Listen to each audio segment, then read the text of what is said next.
Gauri Kangai, and I'm really pleased to be here. Hopefully, in the next half an hour to 40 minutes or so, I'm going to share some insights that I've recently experienced by navigating a career pivot, also all the more virtually during lockdown. So if you are somebody who is at the moment considering taking up a major career path change, or perhaps you just recently started a new role that you've never done before, hopefully this will be for you. And I promise that all metaphors under pig wrestling will be shortly revealed.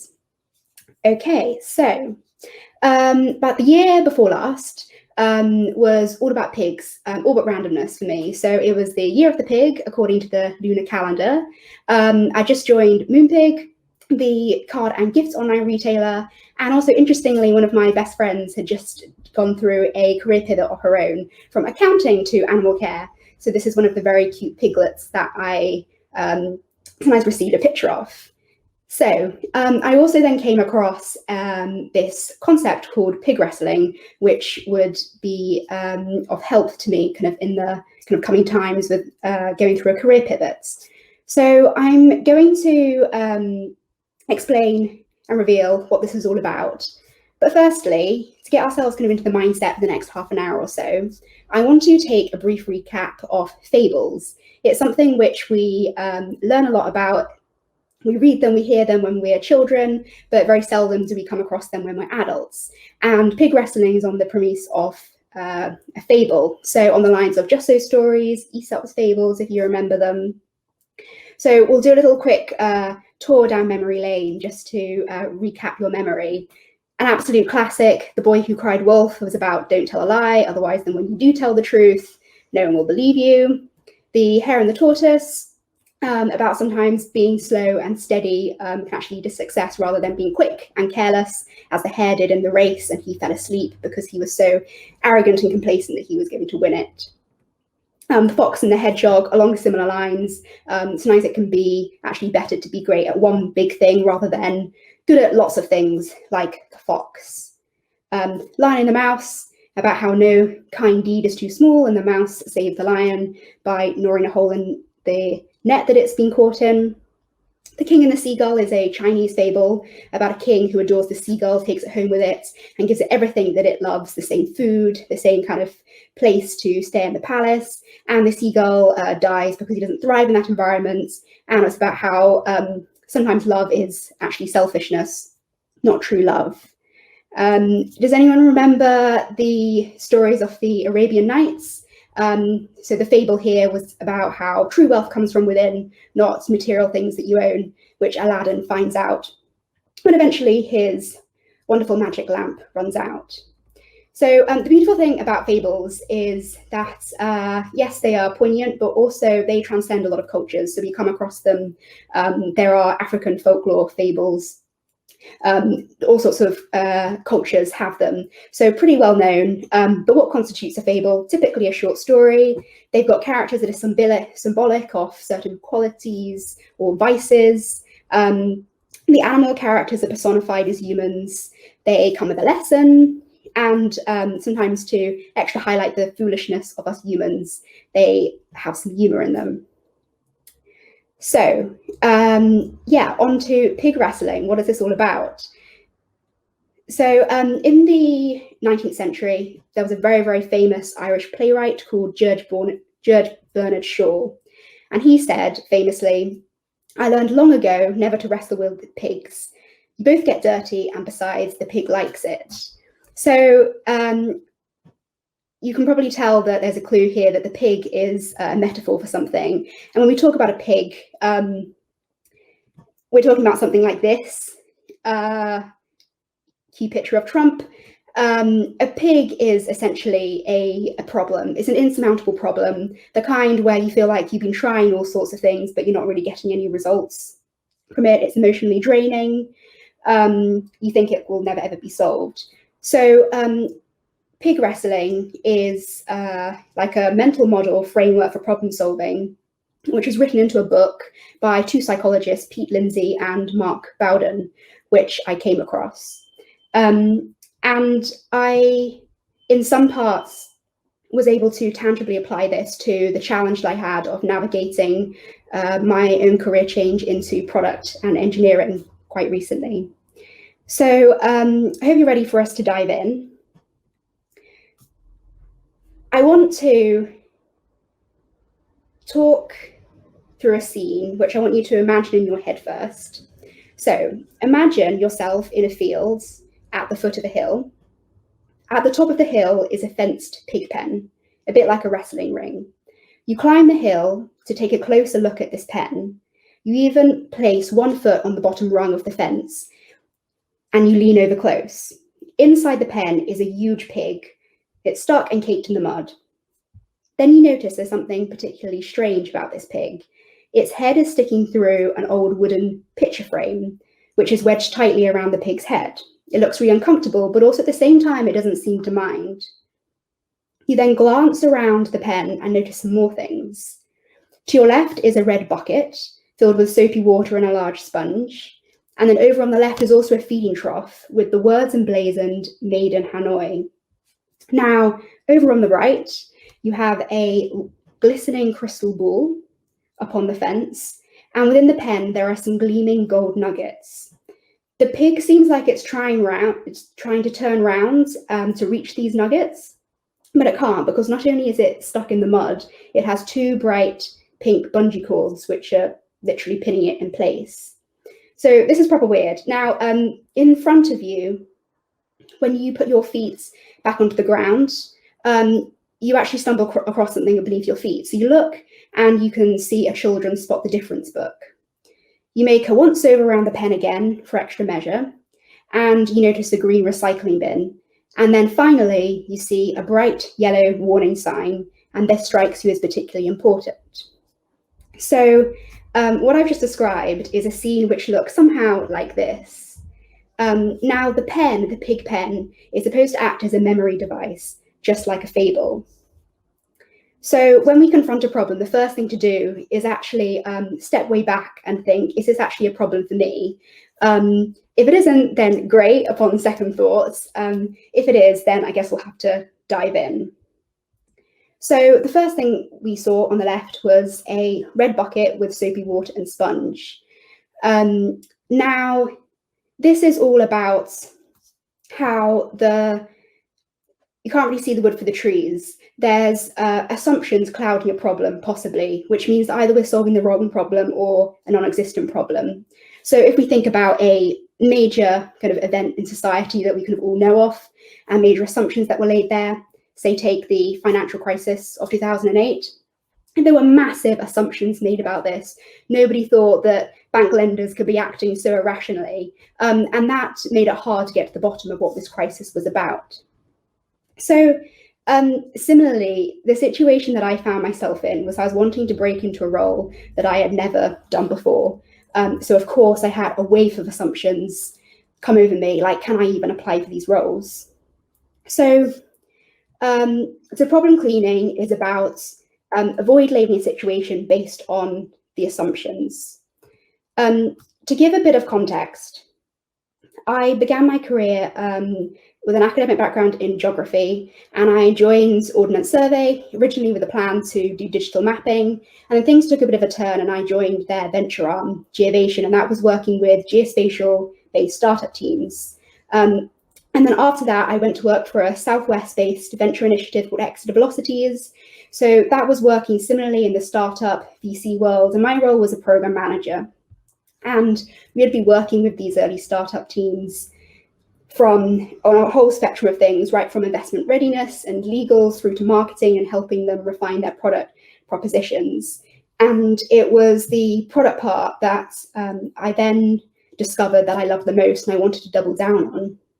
I was very lucky to then be able to join Moonpig Group, the online gift and cards retailer, which very excitingly became the first UK tech IPO of 2021.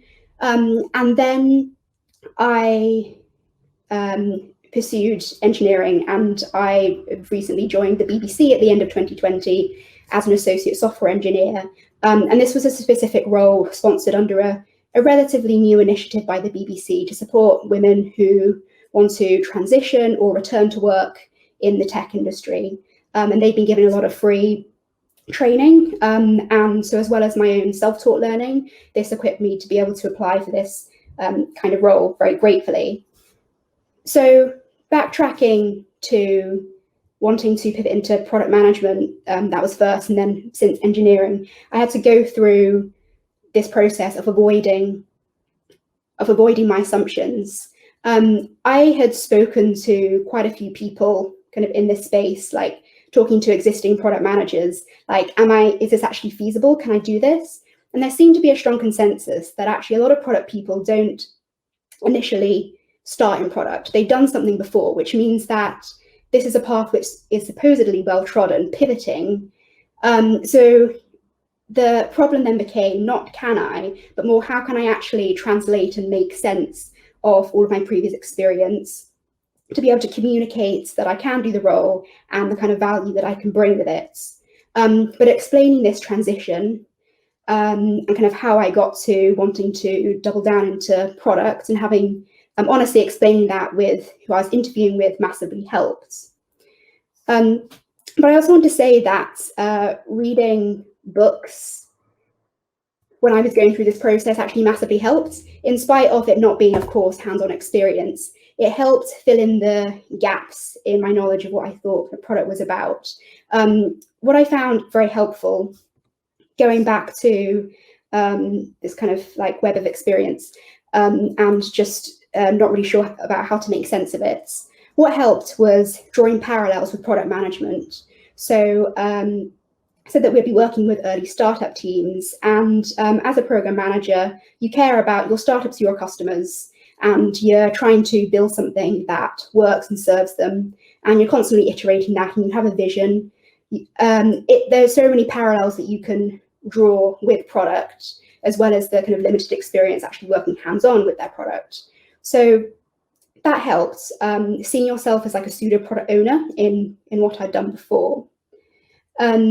But yeah, so going back to the books, like in the interviews, there are sometimes quite specific questions you might be asked, like in this specific scenario, what kind of testing method would you use? And that's when books like Marty Kagan's Inspired, like an A to Z of product management, helped me answer those kind of questions. A particular help I also had was Andy Ayeem's tips for breaking into product management. And he had a particular tip on getting into the practice of doing product teardowns. This helped when I was kind of assessing companies to apply beforehand, but also it helped massively with like the interview take-home exercise tasks and being able to answer those on-the-spot questions, like from a PM perspective, tell me about an app you use regularly on your phone. Now, luckily, companies like Moonpig, BBC, and others are more and more starting to be far more inclusive with how they hire to help people who, for the first time, moving into these roles, like an associate software engineer role. So here I actually have captured a recent job description for an associate engineer role that was at Moonpig, and nowhere here does it specify any specific technical programming language or framework or specific experience, but rather optimistically just transferable curiosity, problem-solving skills. And when I went through my interview process for the engineering role I'm in right now at the BBC, they were good in writing down feedback remarks, and then they shared this with me afterwards. And interestingly, I don't think it was the quality of like the technical exercises I did per se, but the things that they remarked on were a take-home project that I had to do, classic live demo. As soon as I was running it through of them, it actually broke and it didn't work. And so I had to like live debug and sort out errors in front of them. And they said, oh, it was great that you could such cool and calmly debug in front of us. Somebody picked up, oh, we had an interesting conversation about caching. And I think that showed my curiosity of just sort of going down a rabbit hole and talking about something. That's what happened in the interview, but they seemed to like that. And picking up something outside of my role, which was, I picked up that one of the interviewers was interested in security. So we talked a little bit about that. And I think those are the things which they value. So there's a lot of optimism there. So yes, that is problem cleaning. Avoid the situation, avoid labeling the situation based on assumptions. Now, next we get onto the frame around the pig's neck. So this is all about perspective. I don't know about you, but whenever I see those athletic running races from this kind of camera angle, I always think and I'm baffled, like how does this work? They seem like they're all kind of on each other's heels. Of course, if the camera was to change angle, you'll see that actually these athletes have a fair bit of distance apart from each other, and there's a clear runner in the lead. So this is all about perspective. And going back to when I was navigating this change, as I mentioned, I came from a background in geography. I was kind of in the geospatial worlds. And even though, and then when I moved on from that, I was still kind of working in a kind of similar space. So the clean tech energy companies we were working with were still making use of geospatial data. They were in markets like mobility and logistics. And so when I was thinking about the kind of companies, markets, kind of industry I was going for, I thought, how could I not be in the geospatial worlds? And even the limited kind of product experience that I'd had was in the B2B sphere. So I also thought that was something that I'd have to be pinned by. But I ended up taking a bit of a wild card, and I looked broader at all options. And I was actually very surprised that my interests could be kind of transferred far wider than I thought beyond the geospatial world. So this is where Moonpig came along. It wasn't quite random. It was a company which I'd been a customer of for quite a while, and I loved their product. But it was when I was thinking about like the opportunities that would be involved, like the future direction of the company. Again, going back to those product teardowns, that kind of good exercise to get into a habit of. I was thinking about the customer and the internal challenges they might have. So things that I came up with were like lack of diversity in the representation of designs and their cards, like the occasions that they serve, and also that they could be massively data-driven. And interestingly, the kind of ideas that I explored in my interview phase, and then what our team worked on and what other teams worked on, and then being privy to like the future direction of the company, a lot of that actually rang true. And I noticed that, I mean, there were brilliant engineers that I was surrounded by at Moonpig, and it was interesting that a lot of them had worked at big firms before, and they were clearly coming to Moonpig for like something else that they wanted to get. And a big lesson here for me was that sometimes great career opportunities can come in unexpected places, particularly tech. I mean, I recall that I was talking to a developer once, and they said, you know, is Moonpig even a tech company? Aside from it kind of being an online website, like, of course it is. But it's true that Moonpig doesn't really have a great tech identity in the community. And so sometimes it can be hard to tell kind of where these opportunities are. But the idea is that don't assume, and sometimes great career opportunities can come from very unexpected places. Particularly if you're starting out a new career, yes, we want to work for organizations that have good impact, and clearly those are the ones that maybe we might know the best, but also not just the outward impacts. Have a think about the internal culture that will be best for you. Is this an environment where I can really accelerate my learning?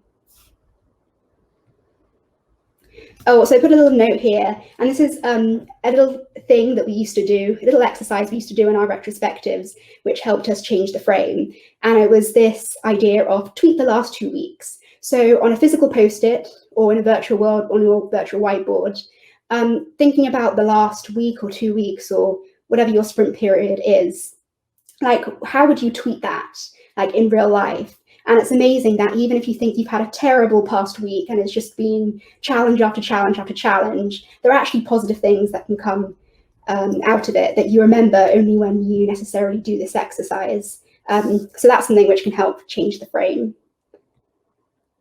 Okay, so Chinese whispers, anyone? This is a cue in the pig wrestle where you ask the question, have you looked into the whites of the pig's eyes? And this is really about, have you gotten to the source of the truth? And how sometimes we can understand a problem based on secondary information that we get from others that we haven't actually experienced ourselves. When I was at Moonpig, when I was starting there, and actually with any role, I've definitely found that it can be easy to take existing colleagues' version of things and take what they say for given, even the most supposedly objective things like company baseline data. Stakeholders you have, it can be very easy to adopt team members' opinions of stakeholders, and so that can be quite damaging.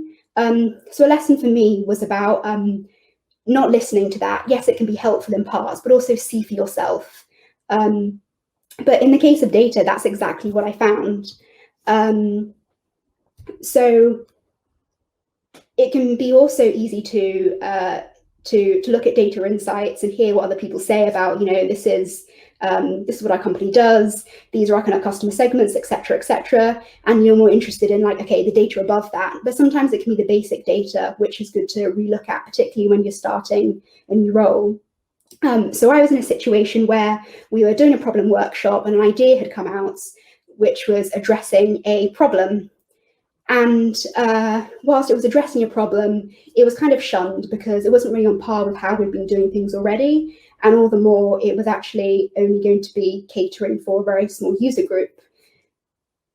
But looking upon the data again, I actually discovered that whilst this was still the case, that user group that we were catering for was actually an entire distinct user group, and one which we really needed to double down on. So it was a solution which would actually help 100% of that user group that was otherwise being frustrated by something. And we implemented this idea, first version of it, a couple of weeks before Mother's Day in 2020. And then, unforeseen to any of us, the pandemic hit and lockdown happened, and that came with a massive shift to online shopping consumer habits. Now, whilst bittersweetly that came with enormous growth opportunity for our type of business, there were also huge challenges. I mean, like insane traffic, there would be huge backlogs in our fulfillment centers. And what we really needed was a way to continue to serve our customer needs, but in a way which would serve our capacity. So it turned out, coincidentally, that actually this idea that we had just implemented served exactly that. It was a certain user flow pattern on the website which helped this.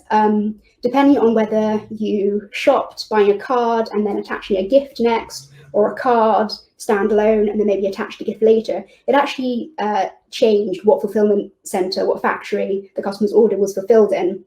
And we had a skew in capacity with our factories, and this mechanism ended up helping solve that problem. So whilst it was initially an idea that was going to serve just a small subset of users, it ended up serving about half of our customers in that terrifying weekend, first weekend of lockdown around Mother's Day. So take secondhand information with caution. Now, next we have the feeding trough with the words emblazoned, made in Hanoi. So, okay, what is this about? In Hanoi, in 1902, there was a terrible rat infestation. There were just rats everywhere, and it was literally uncontrollable. So the municipality, they were trying to recruit rat catchers to help temper the situation, but they couldn't recruit fast enough. Their methods weren't really working. So they thought, aha, they came up with an idea, let's try and get every single citizen involved. And that will be, like en masse helping solve this problem. So what they did was that they offered a cash bounty for every rat that you handed in. And what ended up happening was that actually the rat numbers just skyrocketed. So what happened there? Well, the citizens were actually very entrepreneurial, and they thought, aha, we can actually make money from this. So they were actually breeding rats to then hand them in. And the key here was that they didn't quite set the exam question right. It shouldn't have been, let's increase the number of dead rats, but rather let's decrease the number of living rats. I was I was in a workshop once where they said that the most influential people in a workplace are the ones that ask the most questions. And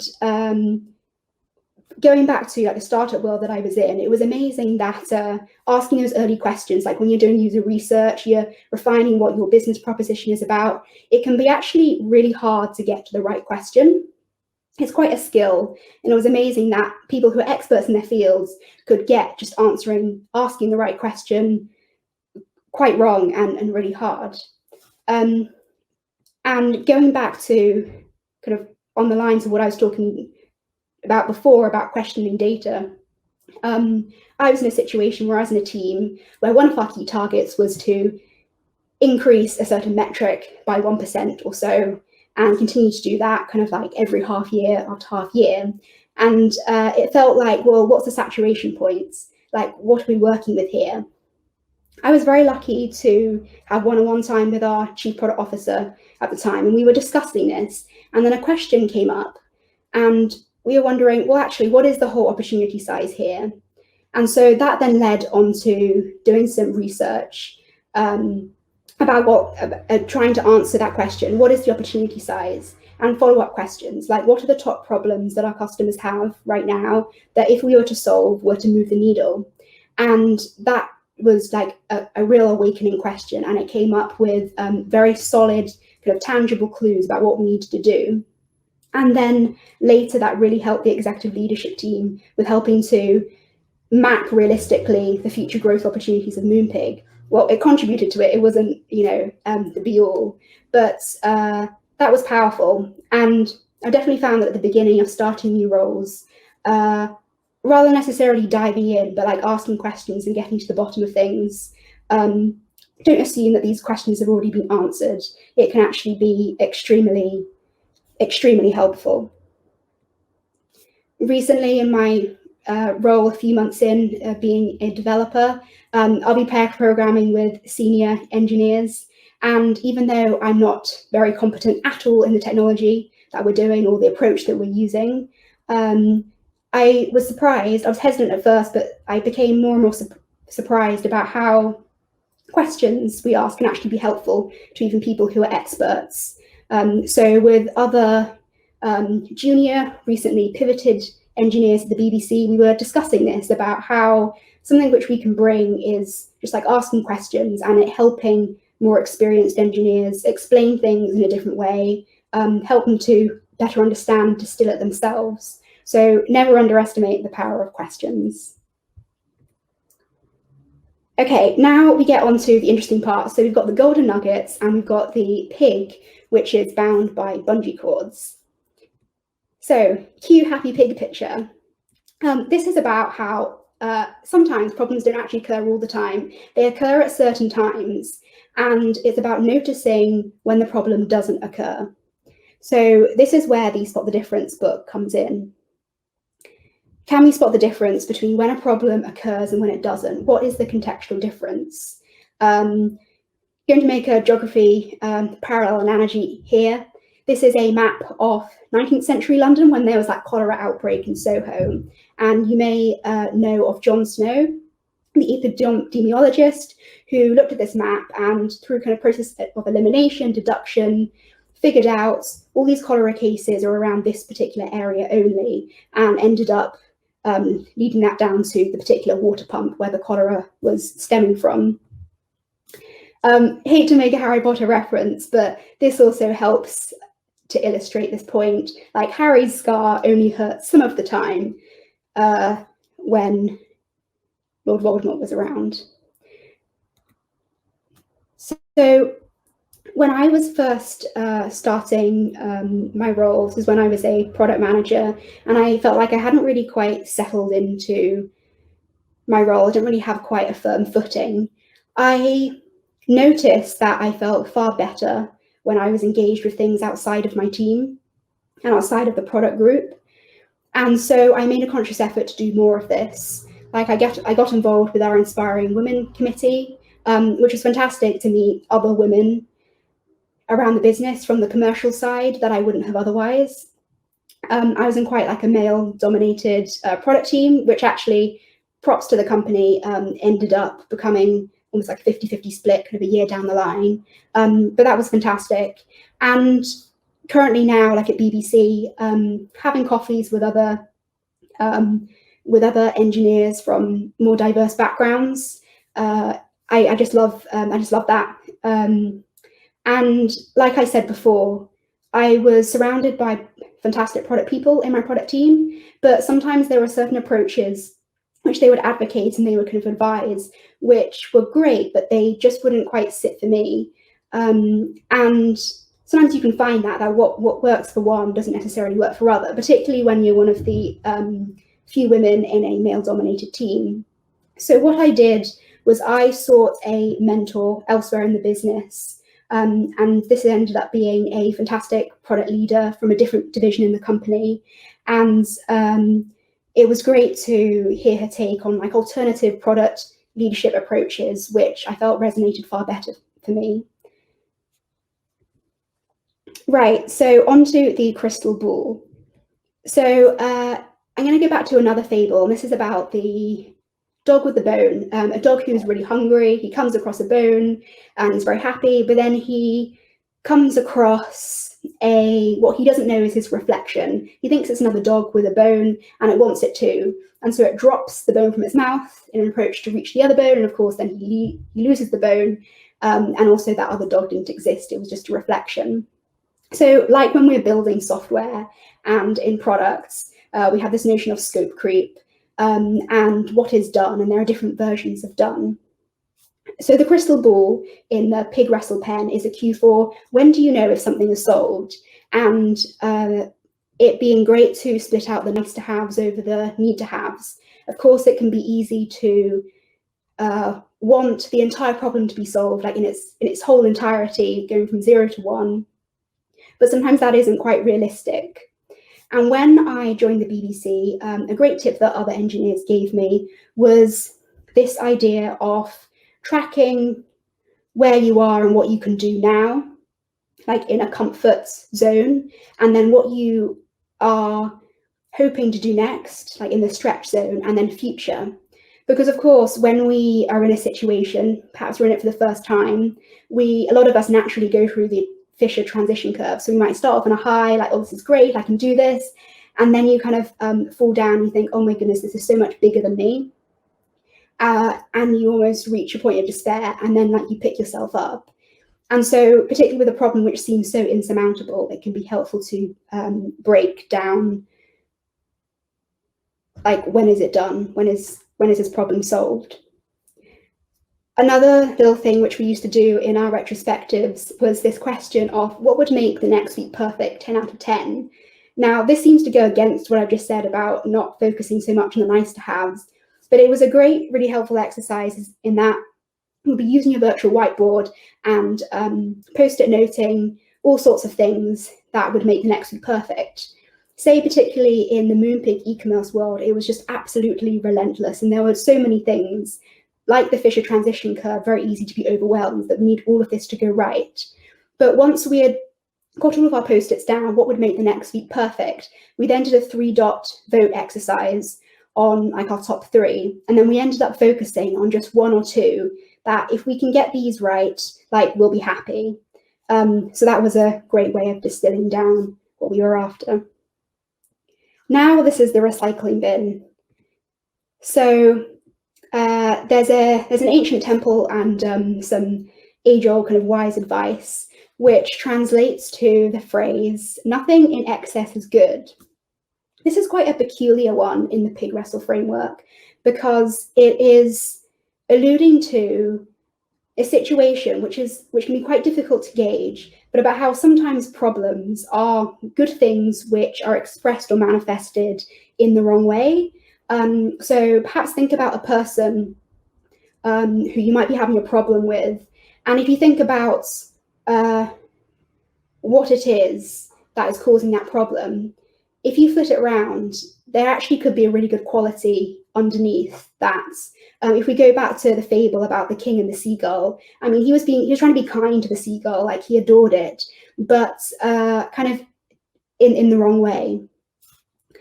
So in my situation, like with any new team, when you go through that kind of norming and forming stage, I found it initially quite a steep learning curve with collaborating with the engineers.